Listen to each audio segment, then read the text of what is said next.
Hi guys, it's gsindom.com and I'm here with the ZTE Grand X In. This is our first Intel Inside handset that we're reviewing right here. This handset has a single core CPU and its price is around $260. So it's a budget phone with a single core Intel processor. It's got an Intel Atom unit inside, in case you're wondering. This is an Intel Atom 1.6 GHz processor, but we'll talk about that just a little bit later. So you should probably know that this device was announced back in August 2012, and yes, it has reached us a bit late, but it's never too late for a detailed review of this handset.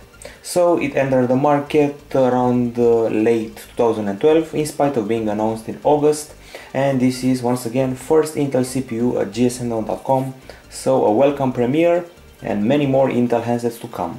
Okay, now let's move on to the design. 9.9mm in thickness, so quite thick, 140.8 grams, so not that heavy, and it has a very good adherence on the back side. As you can see, it's a slightly dotted and plasticky rubbery area, once again with very good adherence. The problem is that this lid, this battery cover, is very hard to remove.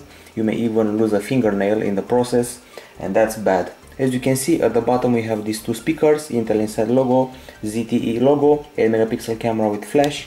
At the top, on-off button, audio jack, and then on the sides, nothing here, and on this side, micro USB port, volume buttons. At the bottom, what seems like a microphone, and here another microphone if I'm not mistaken. Up front, we got a front camera, right here, the earpiece, and then let's light things up. We have these four capacitive buttons. We got a menu button, home button, back button, and search button, and obviously the display. So that's all the design. The phone may not be elegant, but it's very solid. It gives you the feeling that it can take a crash, dropping on the floor for 1 meter, maybe even 2 meters, and it's resilient. It's the kind of phone that can take a punch. Its case is totally plasticky. I find it hard to find any metal in here, so it's mostly plastic. From what I can see, maybe the frame on the display is metal. Other than that, fully plastic. It also has rounded edges, as you can see, for an extra bit of elegance. Once again, not a pretty phone, but the type of phone that's useful and can take a little bit of a beating. There's also a slight chin on the lower area, as you can see, and the camera protrudes outside the design of the handset. Under the hood we've got a normal SIM slot, so it's not a nano SIM, it's not a micro SIM, it's a normal SIM. And other than that, we've covered all the design. It's time to get into the specifics, into the hardware area. And in the hardware area we find a TFT display. This is a capacitive TFT display, 4.3 inch in diagonal, and a resolution of 540 over 960 pixels. We also have Dolby Mobile audio enhancements. There's a micro SD card slot under the hood that can hold up to 32 gigabytes extra. And there's a curious thing about this model. The curious thing is that it comes in either 4 gigabytes, so it's a version with 4 gigabytes internal storage, or 16 gigabytes. Those are the two versions that are available for this handset. Also 1 gig of RAM available on board on this device, and HSDPA connectivity, 21 megabytes per second, Wi-Fi, DLNA, Bluetooth 2.1 with A2TP, NFC, micro USB 2.0 with MHL, and at the back we got an 8 megapixel camera with LED flash, geotagging, and 1080p capture, while this front camera is a VGA 1. And finally, that CPU that's hiding under the hood. Well, this one is Intel Atom Z2460, 1.6 GHz, single core. We also have an accelerometer, gyroscope available on board, and proximity sensor, compass, stereo FM radio with RDS. Of course we have a GPS. The CPU, if you want more details, it's a software with hyper-threading, and the GPU is a PowerVR SGX 540 at 400 MHz. And finally, when it comes to the battery side, we've got a lithium-ion 1650 mAh unit under the hood that provided us with 3 hours of gaming, So if you want all gaming, it's 3 hours of fun, or you can watch 4 hours of continuous video, or you can go with about a day of moderate usage. The keyword here being moderate, so you can maybe reach, let's say, 80% of a day with this battery if you're really a hardcore user of this Intel CPU based handset. So when the battery, as far as the battery is concerned, considering you have a single core CPU, it could have been just a little bit better. Okay, so now it's time for the multimedia test of the device. That's why I'm going to use YouTube and rely on a cover of a rock song played on a violin in order to test the quality of the speakers on this device. At the back side, as you can see, 2 speakers.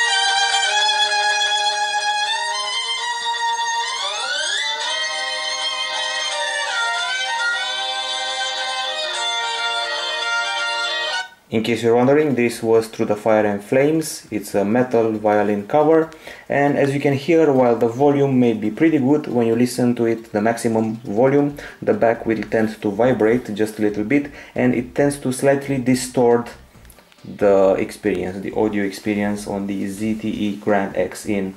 By the way, if you listen to music using these handsets bundled headphones, it's slightly dimmed out, so the sound could be heard much better, but sadly with those headphones not quite. Also, I tried to use the headphones with some other devices and it simply lacked some instruments for some reason. Also, if you're speaking about sounds when you're trying to make a phone call and you're talking to the person on the other side, he won't always hear you properly, so we have a weak microphone right here. Okay, time to test the video quality of the handset. This time I'm not going to resort to YouTube, I'm going to resort to the video player on board and play a nifty little trailer, one that starts with Deftones, and we're probably not using a copyright for that, so we're watching Jack the Giant Slayer on mute. Keep in mind that we're at about 40% brightness around right now. Any brighter than that it would spoil the review. I was actually surprised by the quality of a TFT screen. I had lower expectations than this. It's actually pretty bright, as you can see. And viewing angles are not that bad. They're decent, but not more than that. So these are the viewing angles of the handset. My only complaint is that the colors are not that great. However, we have good contrast and the handset has a very good behavior in sunlight. So aside from the colors, everything is okay. It's a bright screen, we have decent view angles, and that's about all you need to know about the display, the TFT display on this handset with a QHD resolution. Okay, so that was the multimedia part with the audio and video playback. Time for the good old camera to be tested.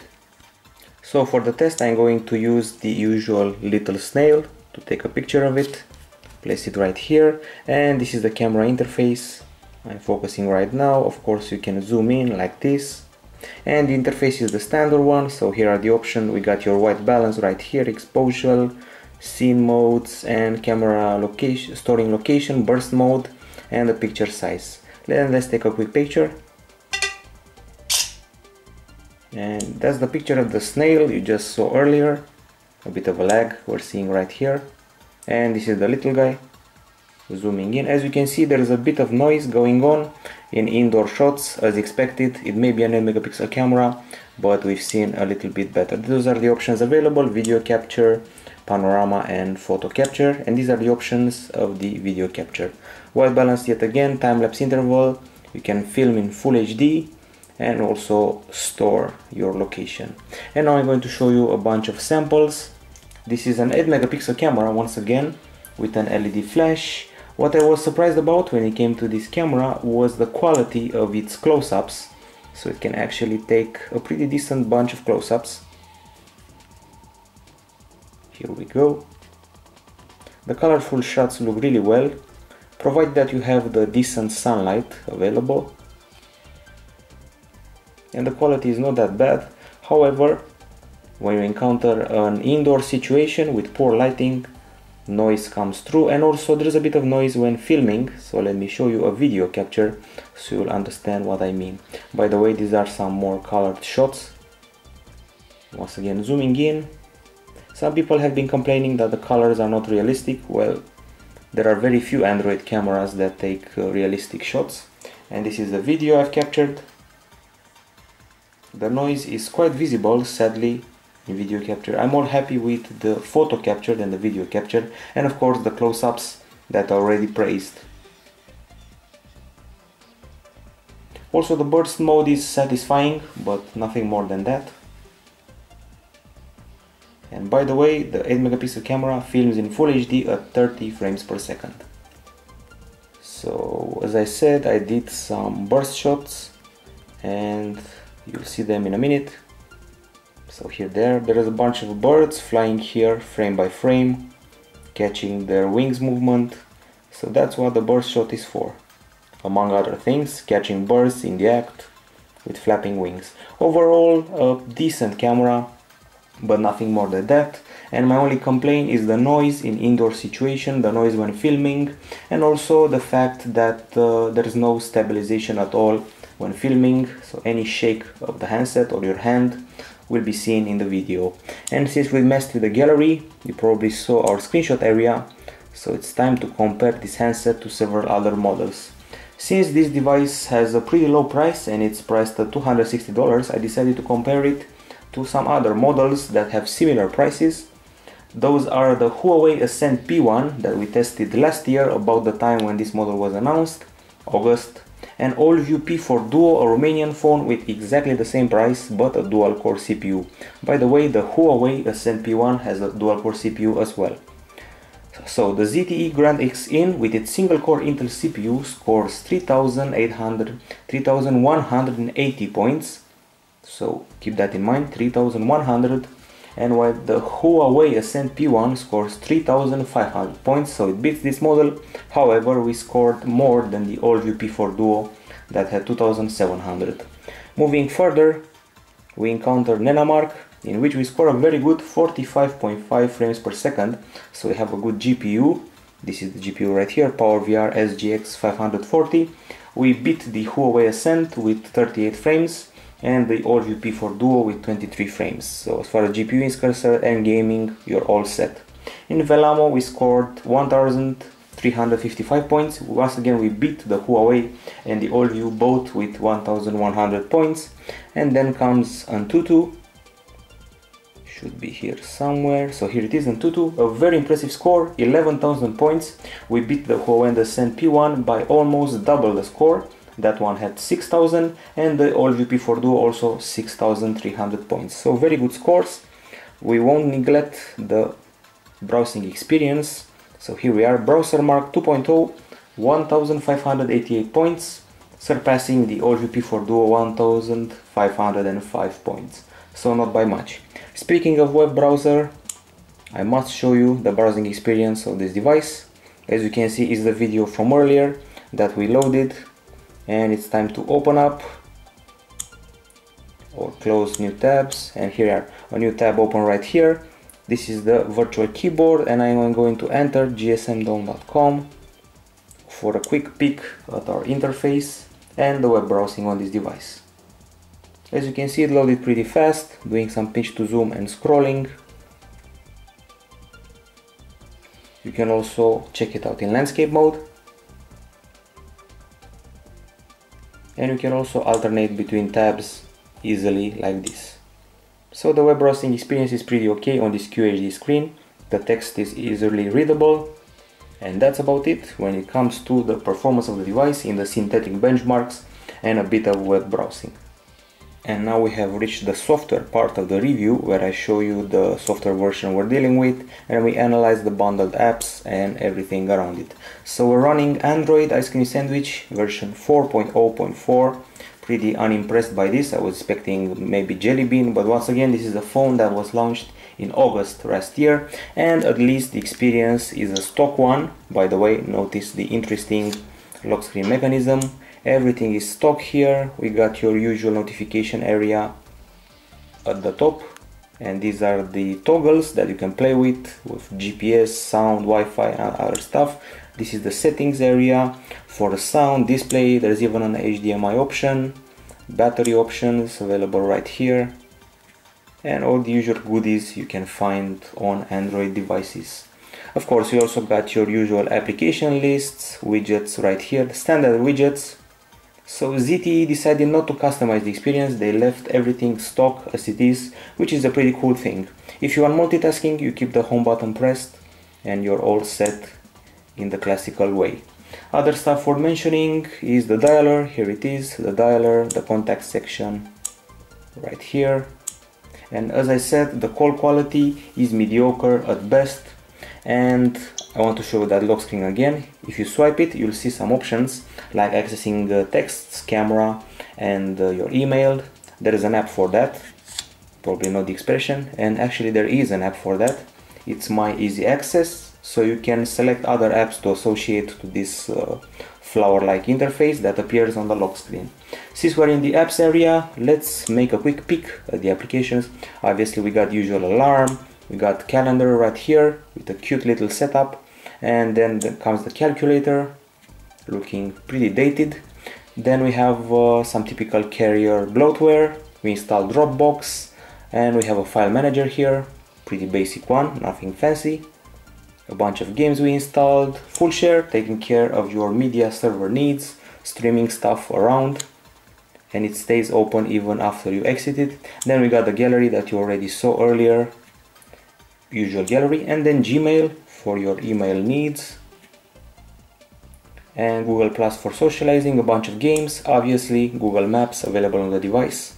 There is also a bad aspect about this. Several days ago this application simply got stuck and had some lag problems. It was a one-time occurrence. Hopefully Google Maps will not lag on me ever again.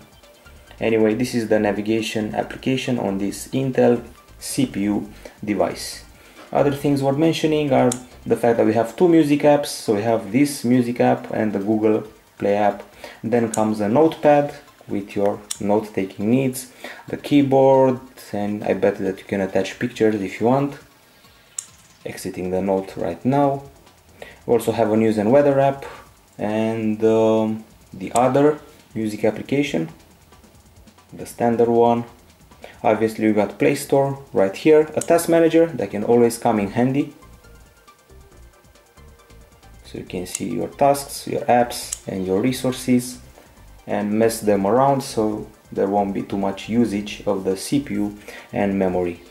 Okay, what other things? A timer and this dreadful keyboard. I frankly recommend you not to use it, touchpad keyboard. I'm more happy with the standard one. And we have a world time application, and finally the X Office that takes care of your productivity needs. Okay guys, time for the end of the review. The big pros and cons for this ZTE Grand X In handset, an Intel phone priced at $260, and now the pros. The price is good, the performance is actually quite good for a single core CPU of the mid 2012, and also the screen is okay. I wouldn't go past okay. So we got good viewing angles, good brightness, not so good colors. The design is solid, it can surely take a punch. The pictures taken with the camera, the megapixel camera, are good, but nothing more than that. And the bundle apps and services are nice or cute, if I can say that. And then we reach the cons area. There's the weak audio of the back with the distortion and the muffled headphone experience. And the lid is almost impossible to open. So you have to grab this area here and pull it till you break a fingernail in order to open the battery cover of this phone. Also, the video capture of the camera is a bit disappointing. The fact that we have Android ice cream sandwich is another bummer. And finally, the call quality is pretty below par. And it's time to grade this handset. We give it a 7.5 out of 10 for design, an 8.5 out of 10 for hardware, and an 8 for user interface and operating system, for a total of 8 out of 10. And this is the ZTE Grand X In, our first Intel Inside handset, and many more to come. That's it from gsmdome.com. Bye bye.